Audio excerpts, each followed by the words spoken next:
elle nous a permis de mettre en lumière les difficultés et les interrogations auxquelles nos professionnels se heurtent au quotidien et qui perturbent l'organisation et le fonctionnement de nos établissements. Elle a permis également d'exposer nos projets, puisque, Sinorca, j'ai envie de le dire, on le dit, on le fait, nos projets en termes de négociations sociales sur le temps partiel, les extras, le pacte de responsabilité, nos actions pour l'emploi, vous le venez de voir ici, le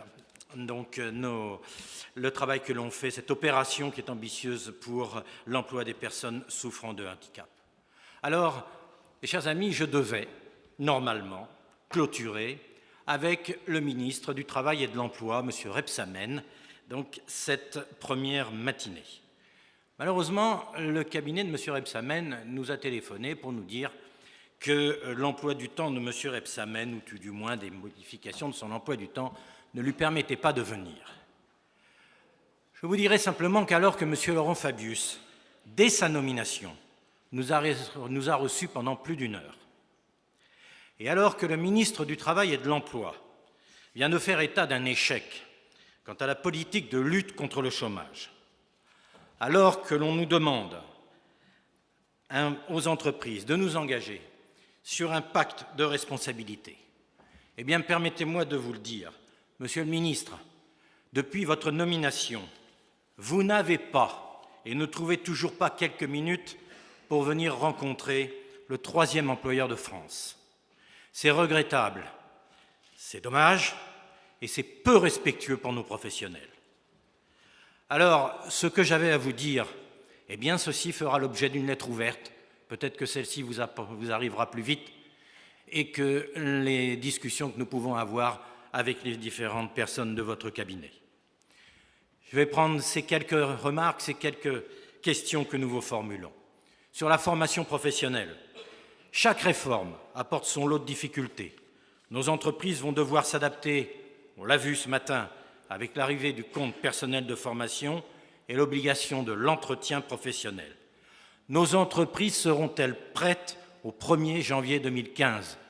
On peut se poser la question, moi je vous réponds non. On peut aussi et surtout se poser une autre question.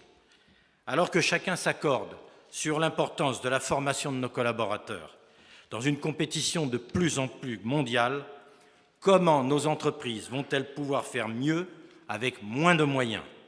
Le gouvernement ne devrait-il pas prévoir une action spécifique pour financer les actions de formation indispensables à l'accueil de nos touristes et de nos clients ? La formation, c'est aussi nos jeunes en apprentissage ou en contrat de professionnalisation. Au Sinorca, nous gérons un CFA, le CFA Médéric. Il est reconnu comme le numéro 1 sur l'Île-de-France.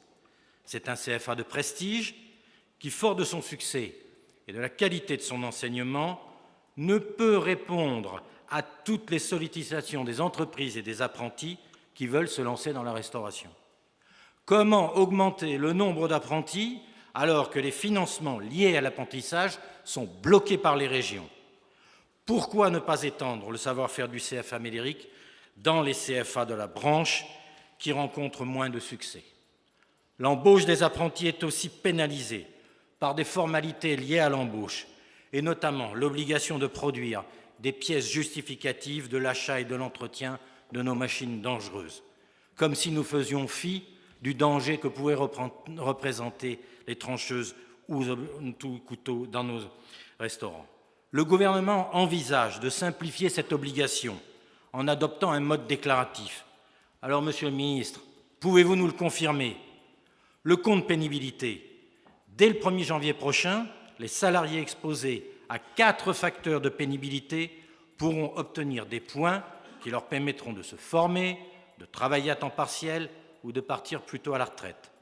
Ces facteurs sont le travail de nuit, le travail répétitif en horaire alternant ou en milieu hyperbare, et d'autres facteurs prendront effet au 1er janvier 2016. Nous sommes dans ce métier largement concernés par cette nouvelle réglementation en 2015, surtout bien évidemment le travail de nuit et les horaires alternants. Pensez-vous que nos entreprises TPE et PME ont les moyens financiers et humains pour y faire face ? Je le redis, non. Pourquoi vouloir former nos salariés à trouver un nouvel emploi jugé moins pénible alors que c'est un choix de leur part de vouloir travailler dans nos métiers? Comment comptez-vous accompagner dans cette démarche? Nous avons déjà beaucoup de mal à recruter sur des métiers tels que femme de chambre, réceptionniste de nuit, commis de cuisine, serveur, métiers jugés en tension. Avec le compte de pénibilité, ces métiers sont clairement montrés du doigt, pour ne pas dire stigmatisés. Comment allons-nous pouvoir recruter de tels profils?